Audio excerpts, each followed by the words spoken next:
আমি যখন ব্লেজারের কাজকে খুব কঠিন ভাবতাম, তখন কিন্তু আমি এইভাবে হুটহাট করে মেশিনে ব্লেজারের প্রসেস দেখানোর সাহস পাইতাম না। কিন্তু ইদানিং আমার ফ্লোরে ব্লেজারের কাজ ঢুকছে, তাই আমি ব্লেজারের টেকনিশিয়ানের সাথে স্টাইলটা লেআউট করে ব্লেজার সম্পর্কে একটা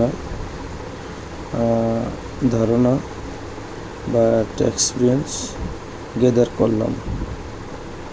তবে আমরা ব্লেজারের কাজটা যত ক্রিটিক্যাল ভাবি, অ্যাকচুয়ালি এতটা আসলে ক্রিটিক্যাল এখন আমার কাছে মনে হচ্ছে না।